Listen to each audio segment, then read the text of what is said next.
कल हमने जिक्र किया था जरदारी साहब के जादू का, हमने जिक्र किया था कि जरदारी साहब किंग हैं दी आर्ट ऑफ पॉसिबल के, सियासत के। सामने कल जिक्र किया था कि 15 के करीब लोग उनको ज्वाइन करेंगे।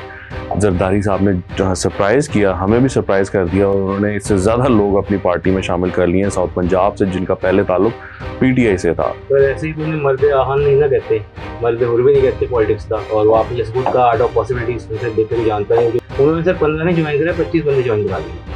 पीपल्स पार्टी का अगला जो इलेक्शन का मैनिफेस्टो होगा, जो 1 पॉइंट एजेंडा होगा, जो नारा होगा, वो होगा मईशत की बहाली। पीटीआई वाले जो है वो टॉन्ट कर रहे हैं नून को कि जो लोग हमें छोड़ के जा रहे हैं वो नून लीग में क्यों नहीं जा रहे। वैसे मौजूदा महंगाई है, IMF से डील ना हो पाना, मौशी सूरत हाल जो हमारे मुल्क की महंगाई रोज बढ़ रही है, इन्फ्लेशन इस रास्ते से बहुत बढ़ गए हैं। इसमें सारा का सारा आप देखें ब्लेम इस PMLN के पास जा रहा है। तो इस चीज़ को मद्देनजर रखते हुए PMLN को नजर आ रहा है कि अगले इलेक्शन उनको मार पड़ेगी।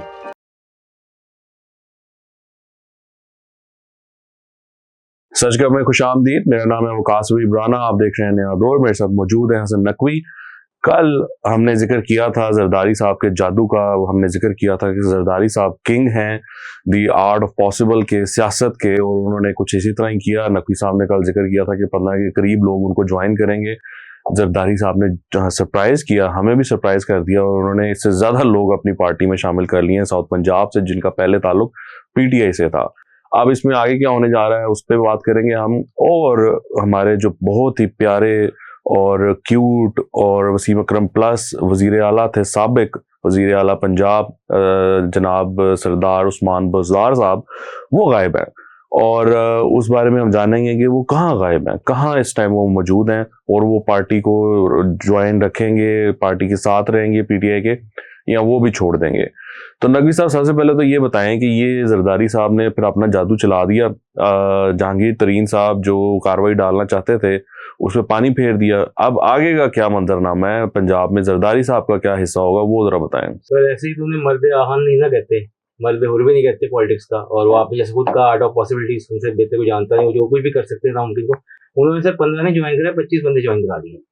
तो ये बहुत बड़ी मेरे ख्याल में हमें भी निश्चित सरप्राइज वाकई दी है। अच्छा, अब आगे प्लान ये हो रहा है कि बिलावल भुट्टो जरदारी जो है, बहुत सारे अरसे से आपको याद होगा हम भी लोग भी बात करते रहे, आप और हम भी बात करते रहे कि पीपल्स पार्टी को रिवाइव करने के लिए जो पीपल्स पार्टी की सीनियर लीडरशिप है, चाहे वो आसिफ जरदारी हो, बिलावल भुट्टो, उनको पंजाब में अपनी प्रेजेंस बढ़ानी होगी।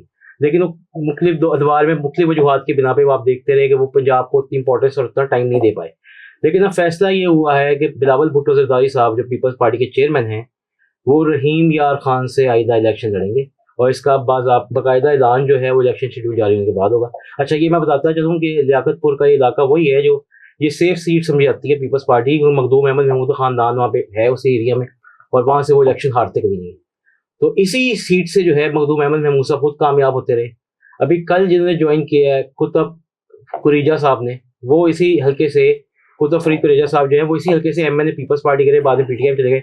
उनको भी इन्होंने मखदूम अहमद महमूद साहब ने जिताया। और मैं आपको एक इंटरेस्टिंग बात बताऊं, मखदूम अहमद महमूद के जो बहनोई हैं जहांगीर खान तरीन साहब जो एक बार MNA बने, वो भी इसके साथ वाले हल्के से मखदूम अहमद महमूद की वजह से बने। तो बिलावल साहब का फैसला कर लिया गया है कि उनको इस वाले हल्के से इलेक्शन लड़ाया जाएगा। दूसरी तरफ पीपल्स पार्टी की जो अभी जरदारी साहब मौजूद है लाहौर में, जो सीनियर लीडरशिप की मुलाकात हुई है, उसमें ये गौर किया गया है कि आइंदा इलेक्शन में मैनिफेस्टो क्या होगा। तो उसमें जो पीपल्स पार्टी का निकला है चीज पॉइंट कि 10 पॉइंट एजेंडा पे काम किया जा रहा है। और पीपल्स पार्टी का अगला जो इलेक्शन का मैनिफेस्टो होगा, जो 1 पॉइंट एजेंडा होगा, जो नारा होगा, वो होगा मईशत की बहाली। उसके ऊपर ही काम किया जा रहा है। और दूसरी बात, एक और आपको इंटरेस्टिंग खबर देते हैं वकास साहब, बिलावल साहब जरदारी साहब, पीपल्स पार्टी की सीनियर लीडरशिप जो है वो नवंबर में इलेक्शंस चाहती है। अब जरदारी साहब की लाहौर की प्रेजेंस से नवाज शरीफ और PMLN की जो लीडरशिप है वो भी काफ़ी हद तक परेशान भी है। ज़ाहिर है उनसे बर्दाश्त नहीं हो रहा कि वो दोबारा एक तरह से पंजाब में पीपल्स पार्टी का रिवाइवल शुरू हुआ है। मतलब PTI टूट रही है। तो वो जो पहले हम देखते थे माजी में 90s की पॉलिटिक्स, PTI और ये पीपल्स पार्टी और PMLN का मुकाबला वो करता था। तो हमें नज़र आ रहा है कि आगे इलेक्शन होगा, उसमें फिर एक दफ़ा दोनों आर्क राइवल्स जो हैं दोबारा एक दूसरे के मध्य मुकाबले होंगे।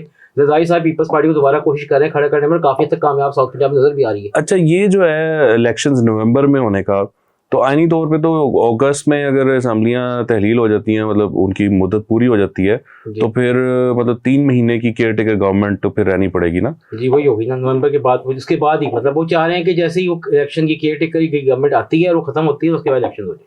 हाँ अच्छा, नहीं तो हम भी बातें करते रहे और हम सुनते भी रहे कि इलेक्शन शायद डिले हो जाएंगे पोस्ट में। मैं आपको पीपल्स पार्टी का पॉइंट ऑफ व्यू बता रहा हूँ कि पीपल्स पार्टी की चाहती है कि यहाँ पे वो इलेक्शन जो है वो नवंबर में हो जाए।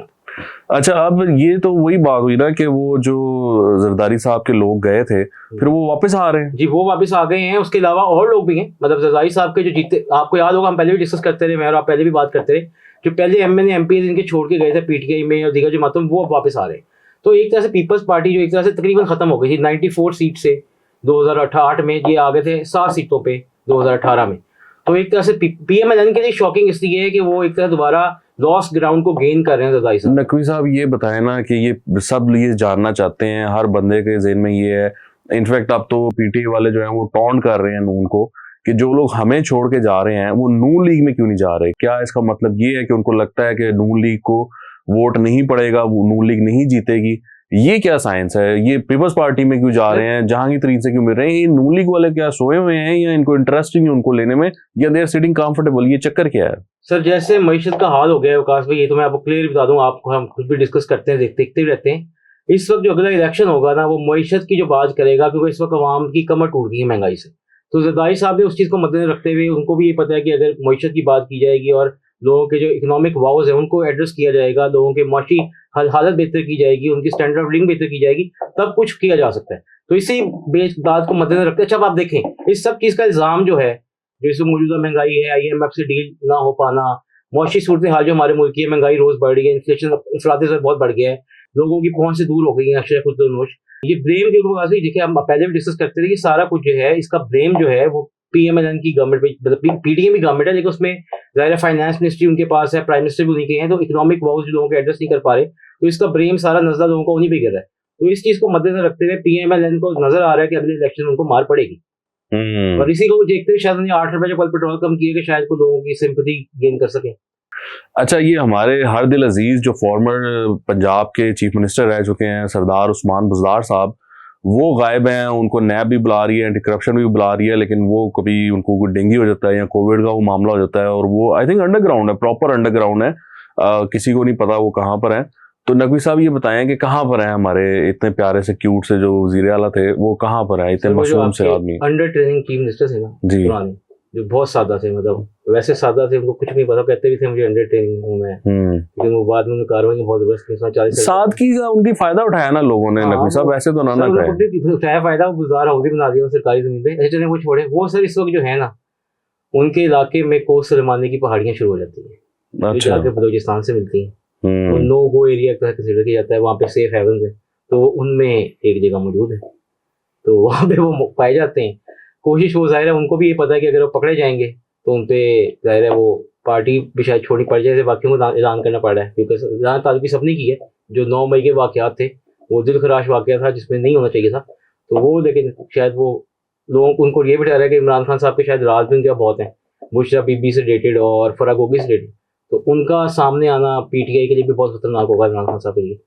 तो अभी तक तो वो अंदर रूपोश ही है, अब देखते हैं उनका फ्यूचर का पॉलिटिक्स क्या होगी, क्या वो वापस आते हैं, जल्दी आते हैं, सामने आते हैं, पार्टी छोड़ते हैं, या इमरान खान के साथ ही रहते हैं, ये भी आगे बताएंगे। नहीं, लेकिन वो तो 9 मई के वाकयात से पहले भी मतलूब थे ना, उनके तो और भी मसले हैं, उनके और तो जेन्युइन केसेस हैं, केसेस उनके जेन्युइन हैं, करप्शन के इल्जामात हैं, 40 अरब की करप्शन है, जायदादों में है, जमीनें ट्रांसफर पोस्टिंग के पैसे हैं, लेकिन वो पेश नहीं हो रहे थे ना। लेकिन अब कोई प्रेशर और ज्यादा बढ़ गया, अब 9 मई के वाकयात के बाद बहुत सारे लोगों को कुछ सामने आकर स्टेटमेंट देनी पड़ रही है ना, लेकिन आप देखिए ना वो इमरान खान साहब के डिफेंस में कहीं आ रहे हैं, ना वो अपने डिफेंस में कहीं, वो बिल्कुल ही गायब है।